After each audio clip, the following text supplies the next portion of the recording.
I don't know what burns more, the chili powder packed between my teeth, or the shame of screaming with my mouth wide open while my husband watched and laughed.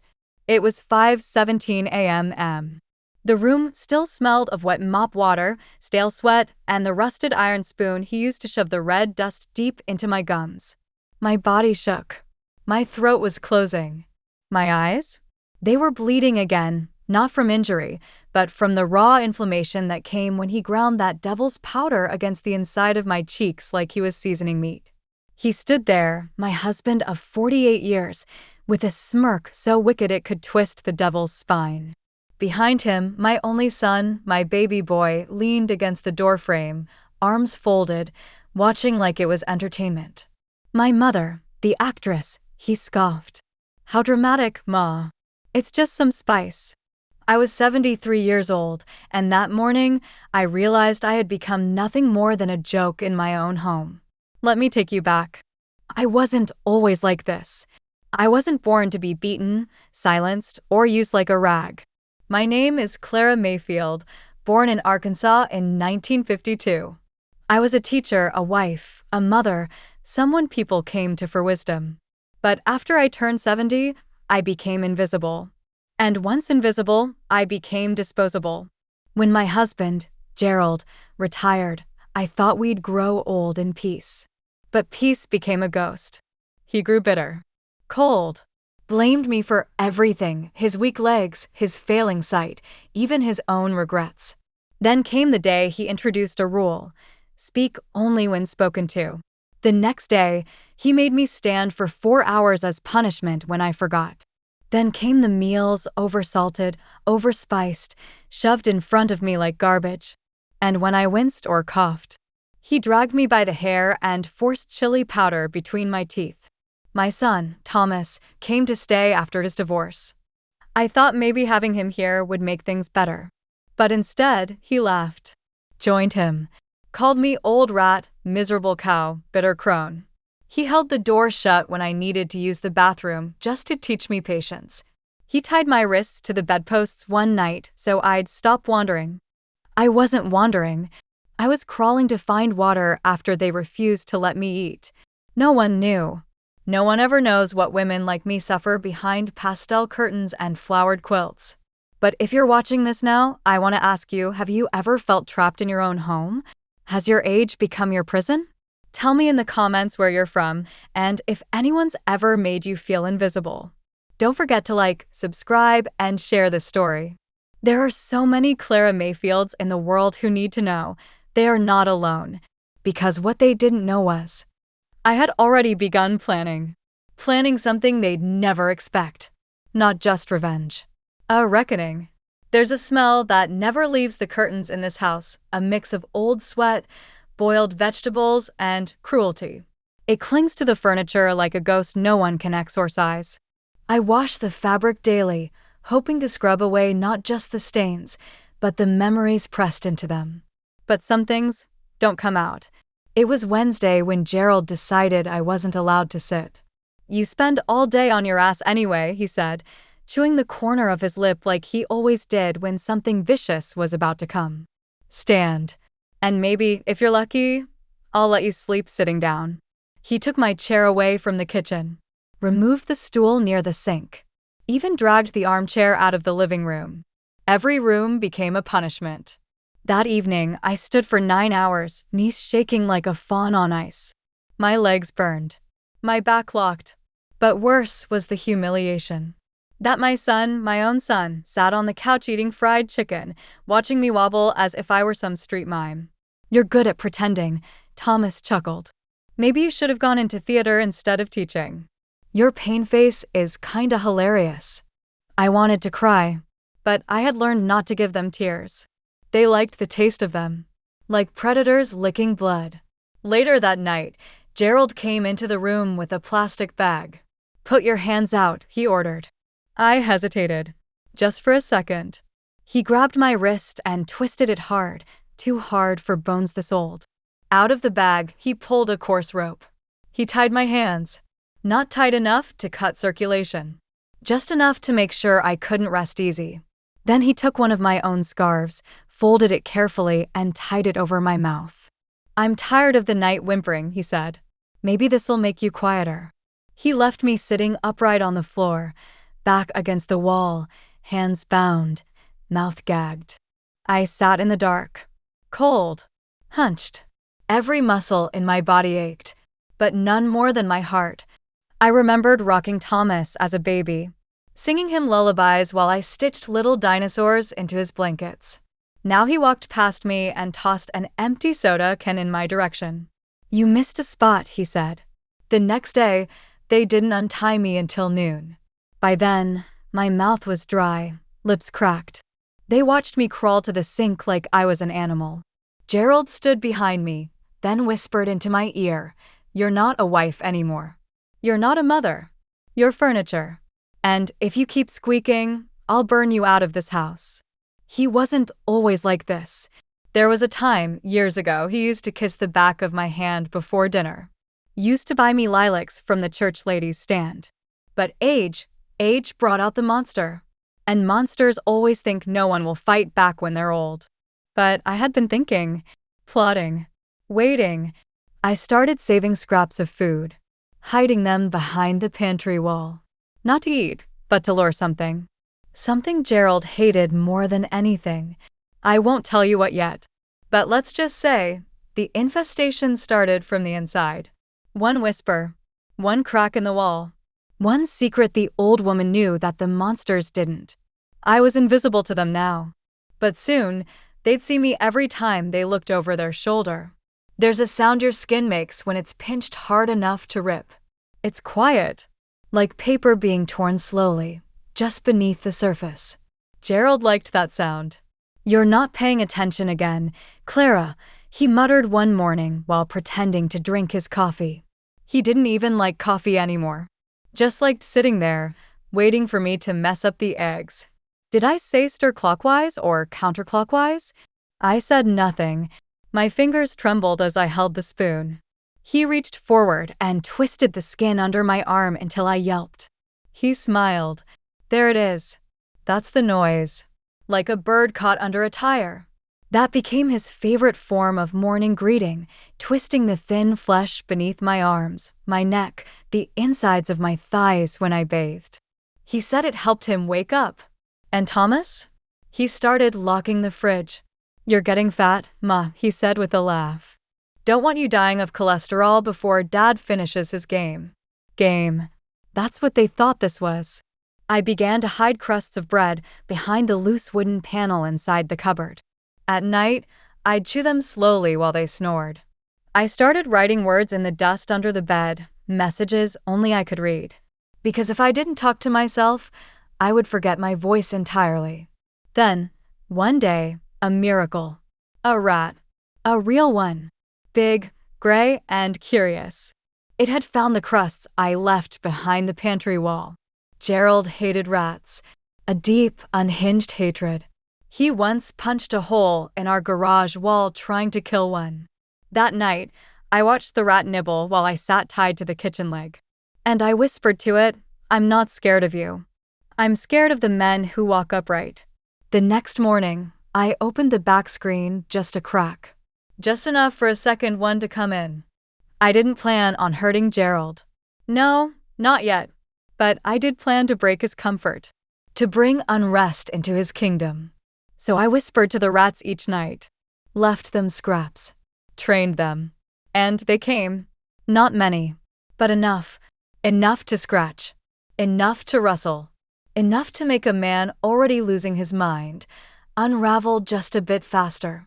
One night, while I lay on the cold bathroom tile, punished for accidentally breaking a mug, I heard Gerald scream. "Clara, Clara, you old witch. There's something in the goddamn walls." I smiled. Just a little. Just enough to remember I still could. But that same night, Thomas came into the bathroom. Drunk. Breathing heavy. And he didn't just lock the door. He kicked me in the side. Hard. My ribs folded in on themselves like cardboard. Then he stepped over me and relieved himself in the sink. "This is what you deserve," he slurred. "You should have died instead of Mom's voice in my head. All you did was nag." I bled a little that night. Not from my mouth, from inside. And I knew something had ruptured. But I didn't scream. I didn't cry. I smiled again. Because a woman who suffered that much doesn't break. She builds. And I had already begun building something far more dangerous than a rat's nest. I was building memory. And memory is the mother of vengeance. Have you ever tasted blood so often that you start to notice its flavor? Mine tastes like rusted coins. Like shame. Like every sorry I whispered into my own pillow so Gerald wouldn't hear me cry. That week, my mouth bled 4 different times. Once from the slap. Twice from the chili powder. And once when my tooth cracked against the handle of the metal spoon Gerald shoved between my teeth to make me open up wider. He said he wanted to inspect the damage as if he were checking a dog's teeth before putting it down. After he left the room, I knelt down to spit the cracked piece of molar into my hand. And I remember looking at that tiny white shard in my palm and thinking, that's me. Cracked, broken, but still sharp enough to cut someone. The next morning, I noticed something. Gerald had started to forget. Little things. He asked me twice if I'd fed the birds. Then he said my name wrong. Called me Carla. Later, he left the back door wide open. And when Thomas shouted at him, he screamed back with a fury I hadn't seen since the 90s. You little bastard, don't talk to me like I'm stupid. It echoed, louder than the rats. It wasn't just rage. It was panic. That's when I knew. Gerald wasn't just cruel. He was slipping. Dementia maybe. Or something worse. And now that I saw the crack, I leaned into it. I started mixing up their coffee mugs. Swapping salt for sugar. Leaving the tap dripping. Leaving the fridge door half open. Thomas blamed Gerald. Gerald blamed Thomas. They fought. Loud. Unpredictable. Like wild dogs over scraps. Meanwhile, I became smaller. More invisible. And from that place, I watched. I learned. One day, I noticed Thomas had left the basement key in his pants pocket. The same pants he threw on the floor in the laundry room. I waited until the hallway was empty. My ribs still ached from his last kick, but I moved silently. Slowly, like a ghost that still remembered how to haunt. I slid the key into my sleeve. That night, I hid it inside the hole I had carved beneath the floor vent in my room with a bent fork tine I'd been saving for weeks. I was stockpiling small things. One sewing needle, still sharp. A shard of cracked porcelain, 1 rat skeleton, 4 fear, and now the basement key. Why the basement? Because down there, they kept things. Tools, locks, paint, chains, chemicals. Things they used to fix things. Things I might use to break them. They thought they were keeping me out. But what they were really doing was trapping themselves in. They always told me basements were for storing what you don't want to see. Boxes, tools, junk from the past. Turns out, they're also perfect for storing secrets. I waited until 3:12 a.m. Gerald was snoring like a truck engine in the bedroom. Thomas had passed out in the recliner, a bottle of bourbon hanging from his fingers. The house was breathing shallow, drunk, sleepy, careless. I slid open the floor vent and pulled out the key. My hands were trembling, but not from fear. Not anymore. Something colder. Sharper. Like a frost building deep inside my chest. The basement door creaked as I opened it, but no one stirred. The walls groaned too, as if even the house didn't want me to go down there. But I did. Step by step. Into the dark. It smelled like mildew and iron. Old rags, old wood. And something else. Faint. Sweet. Like the perfume I used to wear before Gerald said I was too old for scent. I flicked the light switch. It didn't work. But moonlight sliced through the tiny window, just enough to make out shadows. The first thing I saw was the workbench. Gerald's tools hung on pegs. Hammer. Pliers. Wire cutters. A roll of duct tape. A spool of barbed wire. My stomach twisted. Not because of what they were, but because I knew deep down he hadn't always used them on the house. A box sat in the corner. Metal. Rusted. I crouched. Opened it. Inside, Polaroids. Dozens of them. Most of them black and white. Torn at the edges. And in every photo me. Sleeping. Cooking. Crying. One of them, bound. I dropped the box. I had never seen those before. I had no memory of them being taken. Had he been documenting me? For how long? Then I saw it, tucked behind a toolbox. A single, yellowing envelope. My name on it, Clara, written in Gerald's sharp, slanted scroll. Inside, a letter. If you find this, you're already too far gone. You were never meant to be strong. You were the weak part one married to feel powerful. Your son? He's mine in more ways than you'll ever know. You gave him life, but I taught him to take it. You gave him love, but I gave him control. Remember this, Clara. You were never more than a warm body in a cold house. You will never be more than that. My knees hit the concrete floor. And that was when something in me broke, not with a scream, but with silence. Because silence is not always weakness. Sometimes it's where war begins. I stood up, looked around, and grabbed 3 things: the spool of barbed wire, the smallest pair of bolt cutters, and 1 zip tie, like the kind they used to discipline me. I wasn't sure what I would do yet. But I knew this. The woman in those photos. She was gone. The one climbing those basement stairs? She had teeth now. And she knew where they liked to sleep. Have you ever watched a spider weave its web? It doesn't rush. Doesn't panic. It waits. And waits.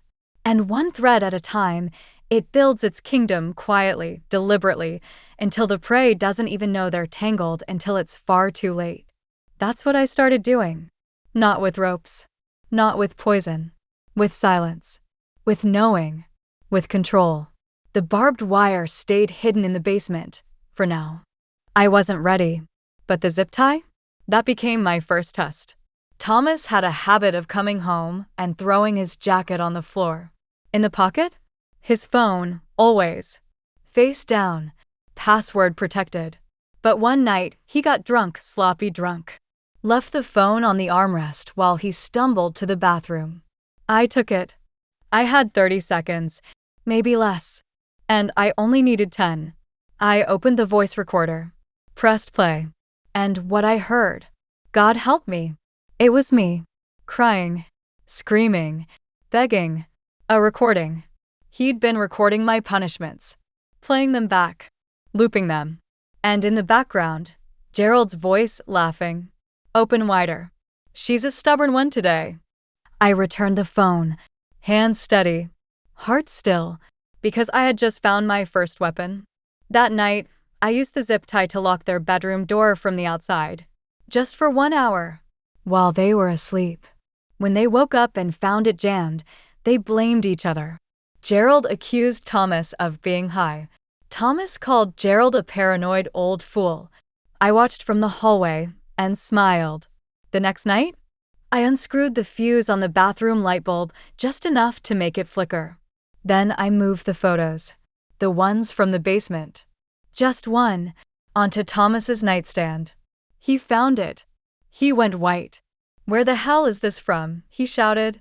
Gerald stared at it blankly. Why do you have that? What kind of sick joke is this? It wasn't just confusion anymore. It was fear. And that's when I knew they were strong when I was silent. But now they were afraid of the things I wasn't saying. Each night I let a little more noise happen. Rats in the vents. The faucet hissing. Once, I whispered into Gerald's ear while he slept, "She's watching you." He woke up screaming, slammed into the dresser, bloodied his nose. Thomas thought he was losing his mind, and maybe he was, but it wasn't God doing it. It was me, the woman he tried to bury. And I wasn't done, because you can't kill a woman who's already died inside. You can only wake her and pray she doesn't remember everything you did. When you're broken long enough, you start to forget your own reflection. I used to look into mirrors and not recognize myself. Not because I had aged, but because I had faded. But one night I saw her, the woman I used to be. She was standing in the hallway mirror, still wrinkled, still bruised. But her eyes? They burned. She looked at me like she was daring me to remember. And I did. Before Gerald. Before Thomas. Before the silence and blood and spoonfuls of chili powder, I was someone. My name was Clara Jane Matthews. And I had a life. I was a nurse. A damn good one. I handled needles like a pianist plays keys. I held the hands of the dying. I delivered babies. I stitched flesh back together like lace. I had power once. And they hated that. Gerald never said it, but I saw it in the way his jaw clenched whenever someone called me Dr. Clara, by mistake. When Thomas was born and I took maternity leave, Gerald said, "You can't have a career and be a good mother. Pick one." So I picked the baby, and I lost myself. But now I remembered. And memory?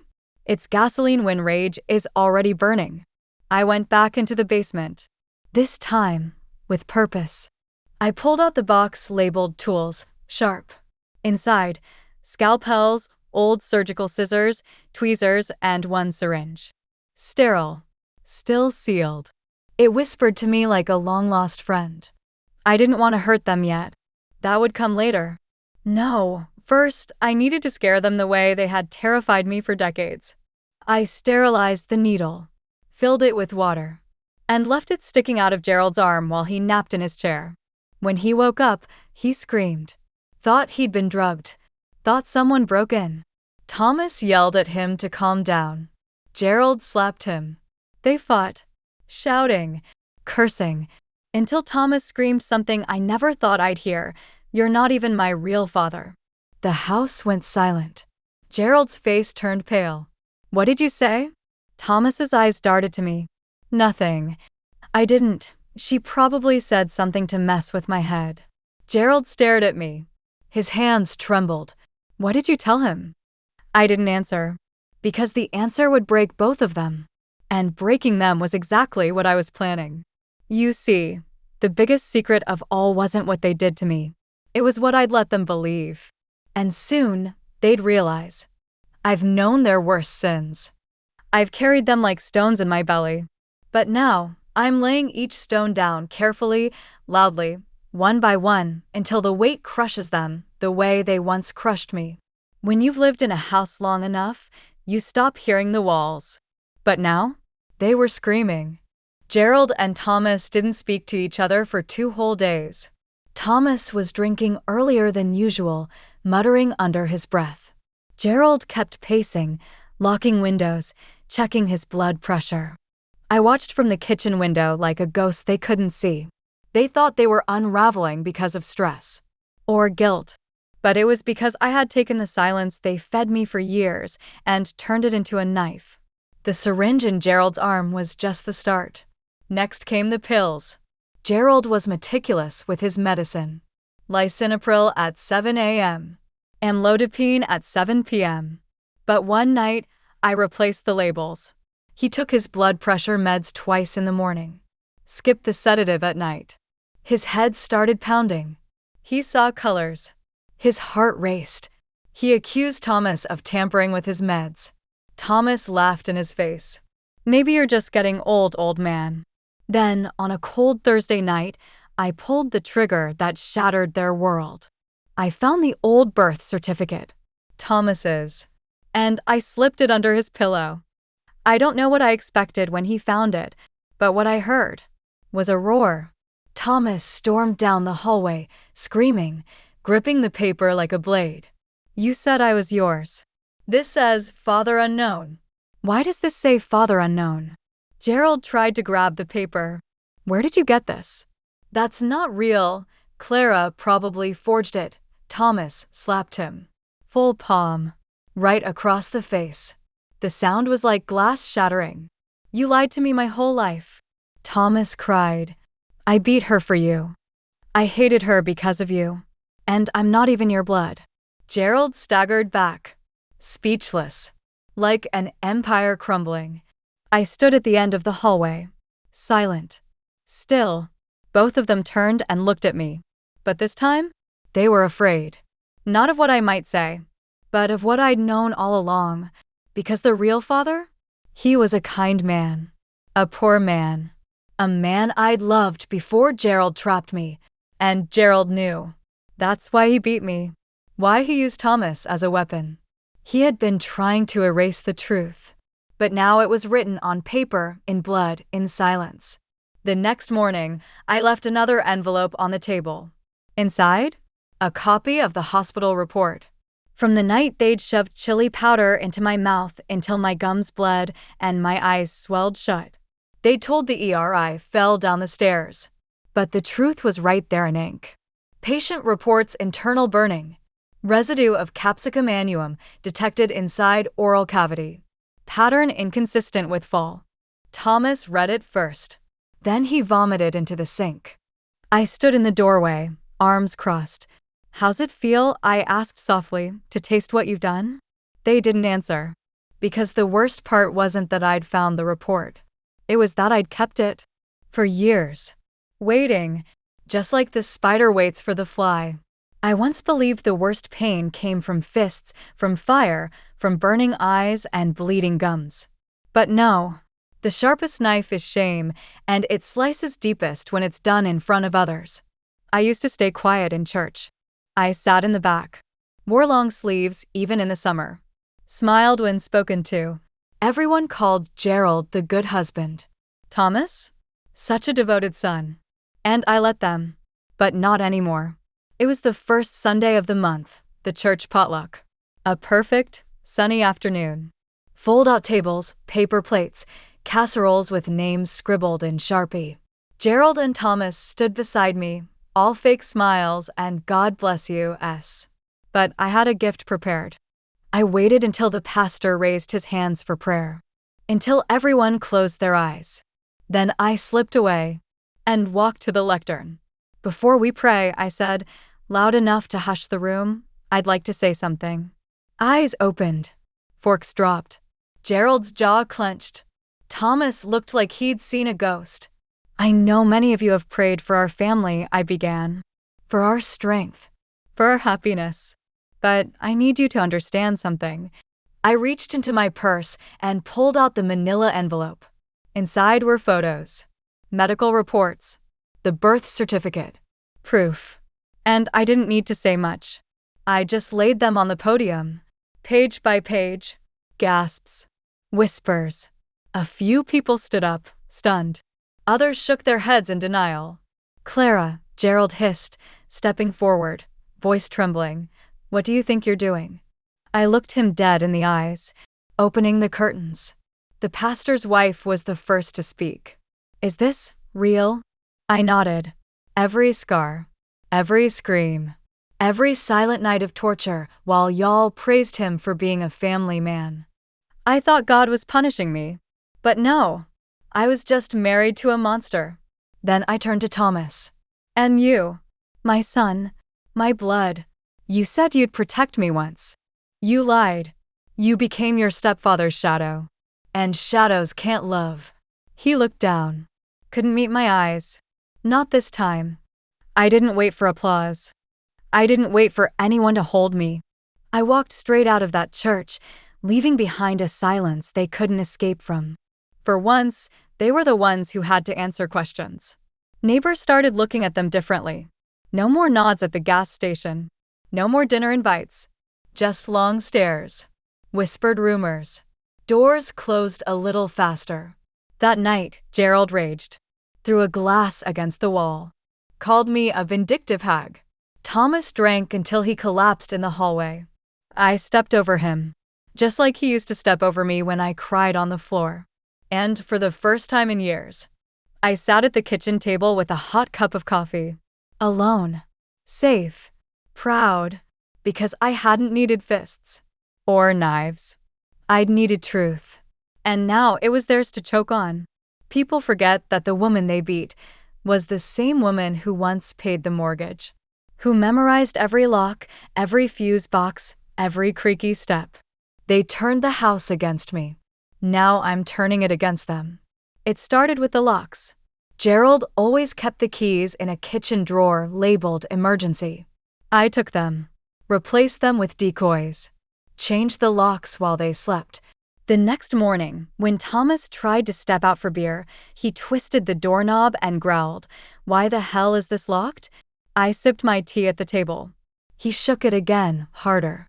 "Mom, the hell's going on?" I didn't answer. Gerald came stomping down the hall.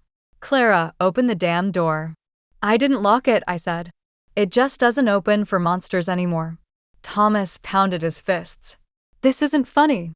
"Oh, I agree," I said softly. "It's deadly serious." That afternoon, I cut off the Wi-Fi, unplugged the router, hid the SIM card from the emergency mobile. Then I disabled the car battery and threw the spark plugs into the garbage disposal. No way out. No way to call. No more control. Just me. And them. And the truth we all had to sit with. The air grew thick. Gerald paced like a trapped lion. Thomas grew twitchy, withdrawal had started. Shaking hands. Agitation. Headaches. "I need to get out," he muttered. I watched from the living room, like a warden in charge of her inmates. "You didn't seem too worried about me being trapped," I said. "Remember the night you left me tied to a chair while you and your father went to the casino?" His eyes widened. He remembered. I hadn't eaten in 2 days then. That night, they tied my wrists, shoved toilet paper in my mouth, and called it teaching me respect. So now I was teaching them remembrance. Gerald tried to threaten me, called me crazy, pushed me against the wall. But I'd planted a camera, just one, tucked above the bookshelf.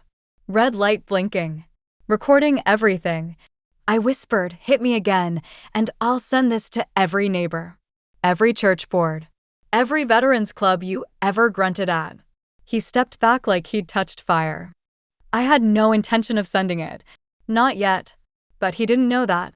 And fear, I've learned, is just power turned inside out. By nightfall, I sealed the upstairs. Used my own screws. Nailed the guest room shut. They couldn't get in. I had the only clean bed. The only working toilet. "Clara, please," Thomas begged from the couch. "I need my meds." "My back, you're 42, I said. "And you've broken a 72-year-old woman's spine 3 times. You'll survive the couch." He tried to guilt me. But guilt is a weapon that dulls when it's been used too long. I went to bed and locked the door behind me. The sounds of them pacing downstairs were a lullaby. Once, I cried into my pillow to keep the screams silent. Now I slept like a queen in a castle they could no longer enter. Because they built this house on my bones. Now I was rebuilding it on their ruins. They say revenge is a dish best served cold. But I preferred mine documented. When Gerald used to leave me locked in the laundry room, starving for hours, he'd say, "You're lucky I don't throw you out on the street." I'm the one who owns everything. So I believed him. For decades. Until I checked the records. I still remember the tremble in my hand when I logged into the county clerk's website from the library. I expected to see his name on the deed. But no, it was my name. Only mine. From 1982. The year we bought this house. He never added himself. He assumed marriage meant ownership. It didn't. Not legally. Not anymore. And the bank account? I never touched it because he'd convinced me it was his. But after finding the old joint signature form, I discovered something else. Every cent in that account was half mine. So I took what was mine, not with a baseball bat, not with poison, but with a bank transfer. I moved $17,430, 52 into a private account. Changed the password. Closed the joint one. Gerald found out 2 days later. The sound he made? Not quite a scream. Not quite a sob. Something between a dying dog and a broken machine. You stole from me." "No," I said, sipping tea calmly. "I reclaimed what was stolen from me." He paced the room like a feral beast. "You'll go to jail for this, Clara. You're insane. I'm reporting elder abuse." I laughed. Actually laughed. "You want to explain to the sheriff that your 72-year-old wife locked you inside the house with cameras and medical files as evidence of your abuse?" His mouth opened. Closed. No words came out. Just like me, all those nights you forced chili powder into my mouth until blood poured from my eyes. I had no words then, either. So I gave him silence. Let him choke on it. And just when I thought I couldn't take more power back, I found his secret.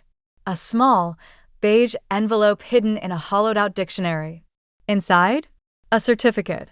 Not of marriage. Of dishonorable discharge. I sat on the edge of the bed, blinking. Gerald had always bragged about his military service. Said he served with honor. Wore that old army cap around the neighborhood like a badge of moral superiority. But according to this form, he was kicked out after just 13 months. For violent conduct and moral indecency. I scanned the document into my phone, printed a copy, mailed it to the VFW, to his poker buddies, to the neighbor who flew the flag every weekend.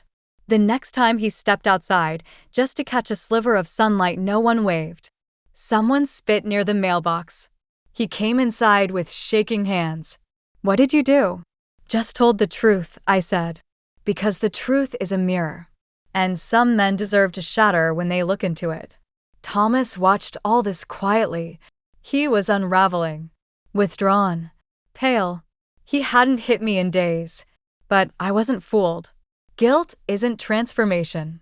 It's just the hangover after cruelty. And I wasn't done with either of them yet. There's a name they never let me say.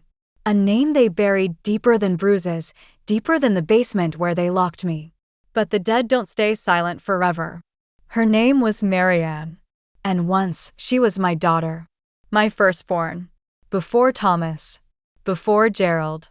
Before my world became a prison. She came from a time when my laughter still sounded like mine. When I still believed love wouldn't hurt. Her father, my first husband, died in a car crash when Marianne was just 2. And when I met Gerald, I thought I'd found a second chance. I was wrong. He hated that Marianne wasn't his. Said she looked at him like he was scum. Said I coddled her. Said she was asking for it. I ignored the signs. Until the day she vanished. The police called it a runaway. Gerald said she packed a bag and left at 13. I believed him. Because by then, I was already bruised, afraid, trained like a dog to sit when scolded. But Marianne never called. Never wrote. It haunted me. Until now. I went to the county records office. I asked for death certificates from 1989. Any young female matching her description. And I found it. Filed under Jane Doe, 1989. Found near the creek. Age estimated 13 to 15. Clothes? Torn. Fingernails? Broken. CD, blunt force trauma. Buried in an unmarked grave.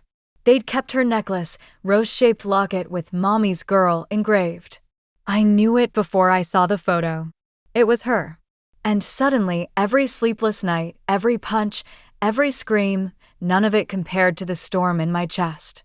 I returned home and walked into the living room like a shadow with fire inside. Gerald was watching TV. Thomas snored on the couch. I stood there, holding the printed photo of Marianne's locket. Gerald looked up. "What's that?" "Proof," I said. "Of what you did. Of what you took from me." He blinked, then narrowed his eyes.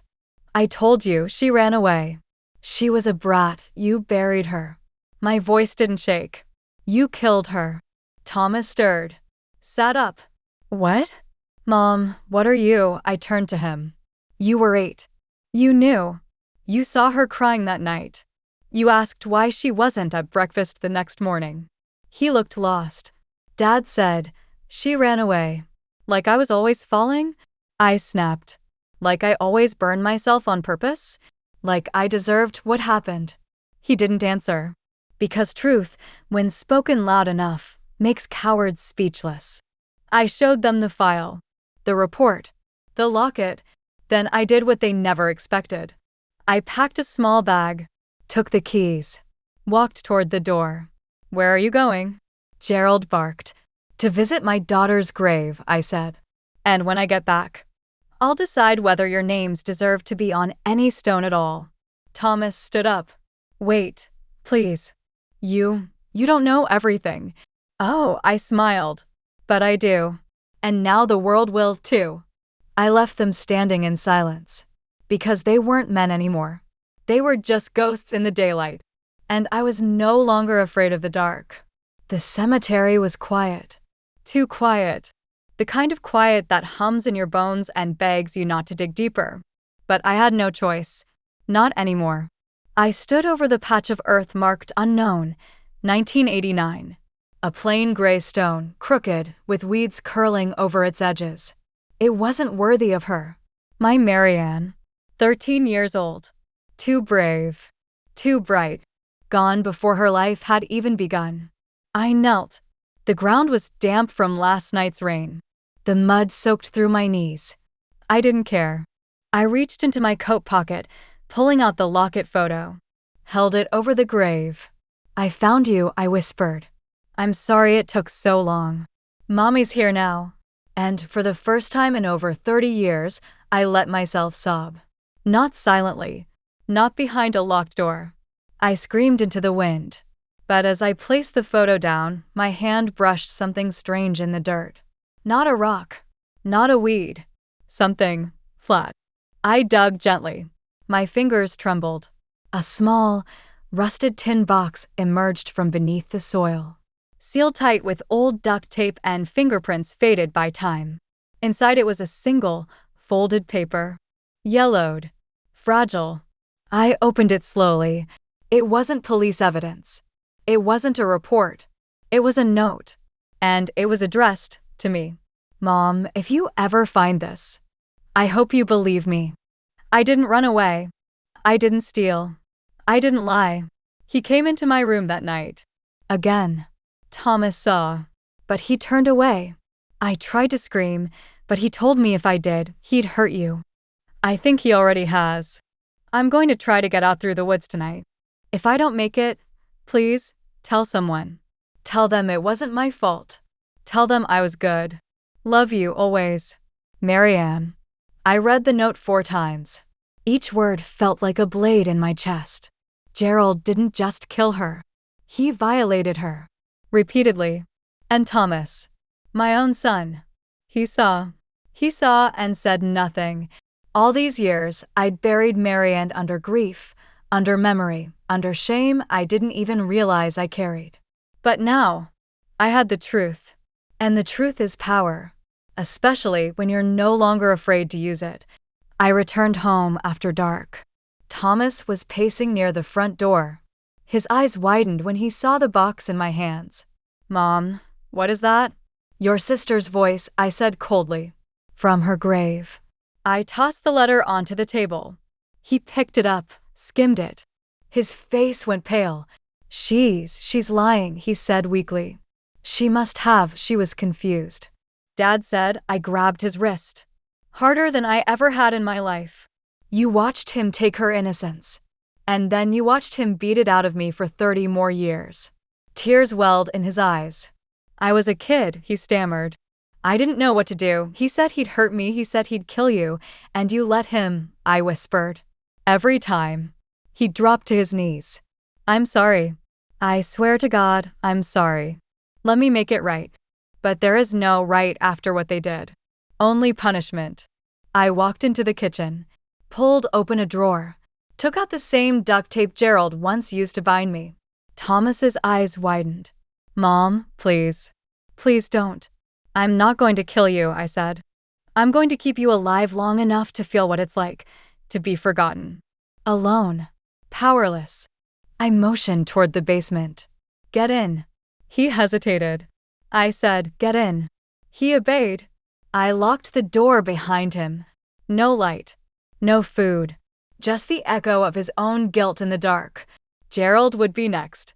But not yet. Let them sit in it first. Let them wonder if I'd ever open the door again. Let them remember Marianne's name. Because now the world would. I used to think no one would believe me. That what happened inside our house would stay locked behind the same walls that heard my screams. But pain has a sound. And when it's finally given voice, it echoes. I woke up the morning after I locked Thomas in the basement. The house was quiet. No footsteps. No slurs. No fist slamming into the table because I hadn't cooked breakfast fast enough. Just silence. For the first time, it wasn't terrifying. It was freedom. I made coffee, sat in the same chair where Gerald used to bark orders, and I picked up my phone. I didn't call the police. They wouldn't bring Marion back. They wouldn't erase 3 decades of pain. Instead, I opened the camera. Hit record. At first, I just stared at the lens. The old woman on the screen looked tired, with swollen eyes and a trembling mouth. Then I began to speak. My name is Clara Hayworth. I'm 72 years old. I've been a prisoner in my own home for more than 30 years. I paused. My husband put chili powder in my mouth, so often my eyes bled. My own son hit me when I begged for help. And when I tried to remember my daughter, they punished me harder. I held up the letter. Marianne's handwriting. My little girl didn't run away. She was murdered. After she was violated by the man I married. Tears blurred the screen. But this isn't a video about death. It's about truth. I uploaded it. No music. No editing. Just raw pain. I didn't expect what happened next. In less than 24 hours, thousands of people had watched. Women. Older women. From every corner of the country. They commented, "My son locks me in my room at night." I thought I was alone. My husband says if I ever speak out, no one would believe a 78-year-old like me. Thank you for telling your story. It gave me courage. I left him today. It was like opening a dam. Grief. Rage. Hope. I was no longer just Clara. I was a mirror they saw themselves in. Then came the calls. Reporters. Advocates. Even a lawyer who'd once fought elder abuse cases pro bono. He wanted to help. Wanted to make Gerald and Thomas answer for everything. I didn't say yes. Not yet. Because I had a plan. 3 days after the video went live, the knock came. Gerald. He stood on the porch, eyes bloodshot, his shirt half-tucked, face sallow and sagging. "I lost my job," he said. "They saw your video. They fired me." I said nothing. My army buddies, they don't speak to me. Someone vandalized my truck. Wrote "child killer" on the hood. Still, I stood silent. He broke down. "Clara, please, let me in. I'm sorry. I swear to God, I never meant for it to go that far. You know how I am when I'm angry, just let me come home." He tried to touch my hand. I stepped back. "You're not welcome here," I said. "Go rot somewhere else." His face twisted. "You think this makes you some kind of hero? You're nothing but a bitter, lonely old hag." I slammed the door in his face. Let his words echo in his own ears this time. I walked to the basement. Opened the door. Thomas blinked against the sudden light. "Have you thought about her?" I asked. He nodded slowly. "Every second." "Do you believe me now?" His lips trembled. I knew what he did, and I did nothing. I deserve worse than this. I stared at him. "No, you don't deserve worse. You deserve remembrance.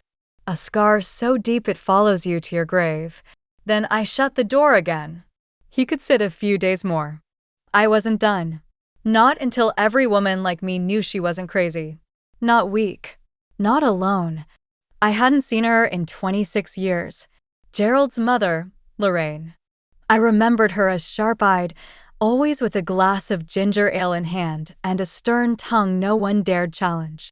She had never liked me, not in the warm mother-in-law way most girls dream of, but there had been something else in her stare. Not hate. Not spite. Warning. Once, a few months before the wedding, she took me aside while Gerald stepped into the store. I remember it so clearly. "Clara," she said in a low voice, "if you marry my son, you must be strong. Because one day, he'll make you wish you hadn't." I'd laughed. Nervous. Thought she was just being dramatic, maybe even jealous. But now, I realized she had tried. I found her address buried in Gerald's old phone book in the attic, an address he hadn't visited in nearly 2 decades. She lived in a care home in rural Idaho. I didn't call first. I packed a bag, got on a bus, and 3 days later, I stood outside her door. Room 214. A dull white nameplate. Lorraine Hayworth. I knocked gently. "Come in," a thin voice rasped. She was in a wheelchair. Hair wispy and gray now, skin like parchment. But her eyes, those eyes were still iron. She blinked. "Clara, I need answers," I said, stepping in. "You once tried to warn me. I didn't listen. Now, I want to know what you knew." She motioned for the nurse to leave, then gestured to the chair beside her. "I warned you," she said quietly. "But not enough. I thought you'd leave him. I never thought you'd stay." "I did," I said. "For 30 years. I stayed while he beat me, while he rubbed chili powder into my mouth until I bled from my eyes, while he let our daughter die, while our son became him." Lorraine winced like I'd slapped her. "I know what he did to Marianne," she whispered. "I found her diary after you left that night, the night she vanished." My stomach dropped. "You read it?" She nodded slowly. "I burned it." I shot to my feet. "You burned the evidence?" Tears welled in her eyes. "I was afraid. Afraid of what it would do to the family. Afraid he'd end up in prison. He was my boy, Clara. My baby. And I chose him over justice. Just like I chose silence when I found out what his father did to me." The room fell quiet. I was 17 when I had Gerald. And already broken. He came from violence. And I passed it down. "I thought I could stop it with you, but I didn't speak loud enough." She reached into her bedside drawer and pulled out a worn envelope. "I kept this. In case you ever came. In case I ever grew the spine I never had." Inside was a photo. Gerald, age 10, holding a knife. A girl stood beside him, crying. His cousin, I think. And scrawled on the back in child's handwriting, she told. I made her shut up. I stared at it in horror. "You saw this and didn't take him to a doctor? Or police?" I thought it was a phase. He was troubled, yes. But I was scared. And back then, mothers didn't talk about these things. We didn't have shelters. We had shame. Lorraine reached for my hand. "Punish him, Clara. Don't let this end with you. Don't bury it like I did." I stood, my heart a furnace. "I already started. Thomas is locked in my basement. Gerald's homeless and branded by the truth. But it's not enough. Not until every lie is gutted and every woman knows we don't have to live like this." Lorraine smiled weakly. "I'm sorry, Clara. I'm not here for your apology," I said. "I'm here for closure. And I've got it now." I turned to leave, but paused at the door. "By the way, he cries when it's cold. Whimpers like a child. Just thought you'd like to know." When I returned home, everything felt off. Too quiet. Too still. Like the air was holding its breath. I dropped my bag by the door and went straight for the basement. The latch was still locked. The deadbolt secure. I opened it, step by step, expecting to see Thomas huddled on the cot where I'd left him. But the cot was empty. The room reeked of sweat and regret, but my son was gone. I spun around, checked the bolt again. No signs of breakage. No busted window. The only way out was through the house. And I had the only key. Unless I froze. Unless someone else had let him out. My hands trembled as I moved back upstairs, checking every room. Bedroom, untouched. Kitchen, quiet. Living room, empty. Until I saw the letter. It was resting on the arm of Gerald's old chair. One sheet. Handwritten. The pen marks pressed deep into the paper, like whoever wrote it had done so in anger. I didn't break him out. I let him go. He needed to feel what it's like to be hunted. To be scared. Just like I was. But I'm not done, Mom. You think you're the only one who knows how to punish? I'm your daughter. I learned from watching you bleed. There was no signature. But I didn't need one. Marianne. My knees buckled. I had accepted she was gone. That she had been buried in silence and trauma. But she was alive. And watching. Had she seen the video? Had she been here? How long had she known what Gerald did? I gripped the edge of the table to stay upright. Why hadn't she come to me? I looked again at the note. At the part she wrote, he needed to feel what it's like to be hunted. Where was Thomas now? Was she following him? Luring him? I couldn't tell if I was terrified or proud. My daughter wasn't dead. She was awake. And she'd turned the game inside out. I ran to the attic, tore open the old boxes that held our photo albums. Found the last picture of her, age 14, arms crossed, eyes full of secrets. In the corner, in a faint red pen, she'd scribbled something. I'm not gone. Just waiting. I must have looked at that photo a dozen times over the years and never noticed the words. She had left me clues. I stared out the window, heart pounding. If she was alive, if she'd seen what I did, what we endured, was she out there hunting Gerald too? Or worse, had she already found him? It arrived the next morning. No return address. No postage. Just a plain brown box, placed carefully on my porch like a gift. For a long moment, I didn't touch it. I just stood there, staring, listening. The birds weren't singing. The wind had stopped. The world was holding still. Finally, I picked it up. It was heavier than it looked. Cold, like metal. Inside the house, I set it on the table and opened the flaps. The first thing I saw was a photograph. It was old, faded at the edges. Gerald, lying on his back in the grass, eyes swollen shut, face purple with bruises. One tooth missing. He looked broken. I didn't flinch. Didn't smile either. I just stared. Then I saw the second item. A cassette tape, the kind we used back in the 80s. Labeled in smudged black ink. Listen if you remember. I still had an old tape player in the attic. I dusted it off, popped the tape in, and hit play. For the first 10 seconds, there was nothing. Then static. Then a voice. Faint. Shaky. He made me eat it. My throat closed. It was Marianne's voice. He ground the chili into a powder himself. Said I needed to be punished. That I was dirty. I told Mom once. She said I had a fever. I think she didn't want to know. Or maybe she forgot. I pressed my hand to my mouth. He touched me where I told him not to. He said if I told anyone again, he'd burn my tongue with a lighter. He held it so close once I smelled my own hair burning. I ran away, but I didn't die. Not really. I just became quiet. Invisible. And now, I've come back. Then silence.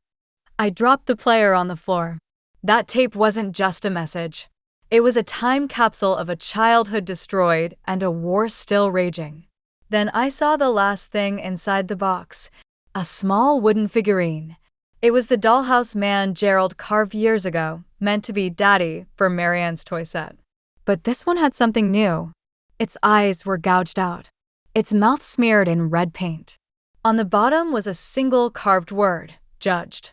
I sat down, legs shaking. She had seen everything. She had survived the unthinkable. And now she was making them remember. But I didn't know where she was. Or what she'd do next. I didn't even know if she wanted me involved or out of the way. Still, something in me stirred. If Marianne was hunting monsters, she might still need someone who understood their lairs. Maybe I couldn't protect her before. But I could now. Because if this was vengeance, then it was time for a mother and daughter war. The address was scribbled faintly on the back of the photograph. Room 9, Lucky Pine Motel. 2 hours outside town, off a dusty highway no one cared to patrol anymore. It wasn't a place you stumbled on. You only arrived there on purpose. I left at dawn. The sun hadn't risen fully, and my fingers trembled on the steering wheel. Not from fear, but from something sharper. Anticipation. I didn't know if I was about to find my daughter, or just another remnant of her vengeance. But I had to go, because something told me this wasn't over. Not yet. The motel was rotting. The paint peeled like old skin. The sign buzzed half dead. I parked in the back, behind an abandoned pickup truck, and walked to room 9. The door wasn't locked, Inside, silence, darkness. Then I saw them, the walls. Every inch of wallpaper had been covered in red crayon, scrawled with words and symbols and jagged shapes. Words like, "He stole my mouth." She cried through her teeth. "Justice is my mother." And in the center of the room, taped to the cracked mirror, a photo. Thomas, face twisted in pain, shirt torn, blood at his temple, a bruised word written in marker across his chest, "Inherit." And behind him, in the corner of the photo, barely visible, stood a girl in a hood, face shadowed. But I'd know her stance anywhere. Marianne. I stepped closer. She was watching him. Not killing him. Not torturing. Just watching, like a hawk, like a mother who'd learned to haunt before she spoke. I turned back toward the red writing on the wall. In the far left corner, one phrase was scratched so deeply, the drywall cracked. "The sins of the father don't die with him. They grow in the sun, unless we burn the tree down." And beneath it, smaller, "Are you ready, Mom?" It wasn't a question. It was a call.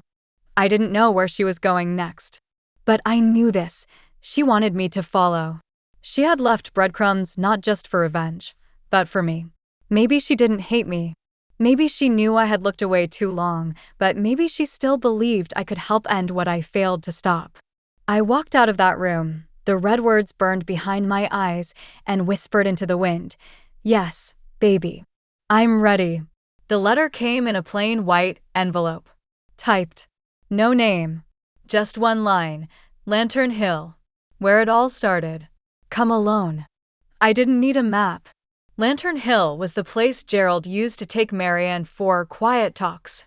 It was where he told me he'd teach her how to be less dramatic. I hadn't gone with them. I trusted him. That trust had become a noose I wore for decades. I packed nothing, not even a coat. Just slipped my wedding ring off for the last time and dropped it into the sink like it meant nothing. Because it did. By the time I arrived, the sky was bruising with clouds. The house was barely standing now, boards sagging, vines crawling up the walls like fingers trying to bury it. I stepped inside. And there he was. Gerald. On his knees. Hands bound behind his back with electrical cord. Face bloodied. Eyes wide, not in pain, but in recognition. Across from him, a woman in black. Marianne. I hadn't seen her in 30 years, but I knew her. Knew the tilt of her head, the fire in her silence. She didn't look at me at first. Just spoke. He said it was discipline. He said it was love. You know what else he said, Mom?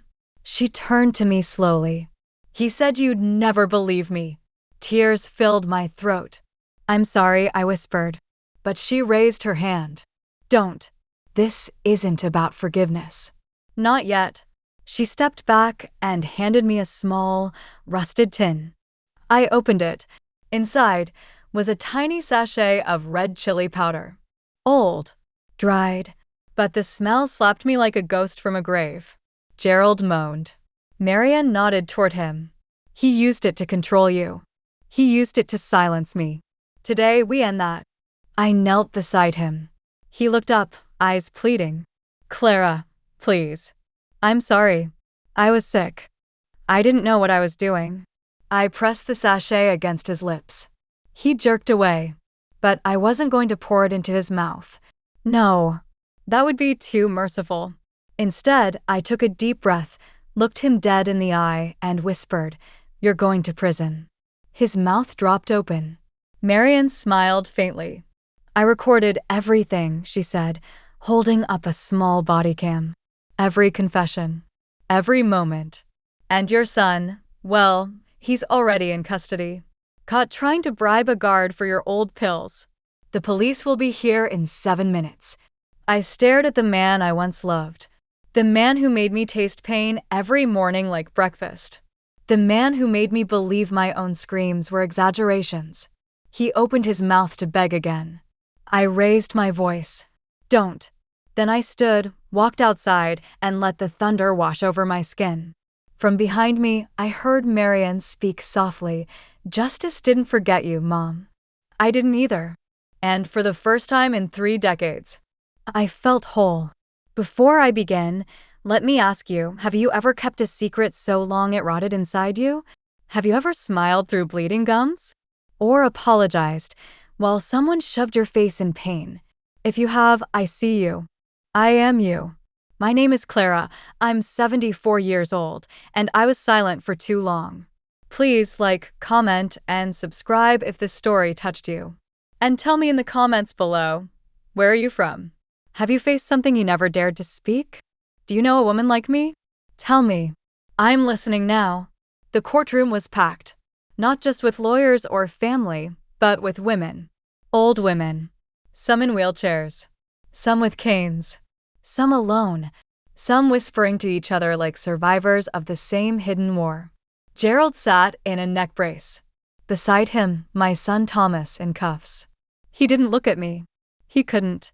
The prosecution laid out everything. The abuse. The forced silence. The chili powder. The control.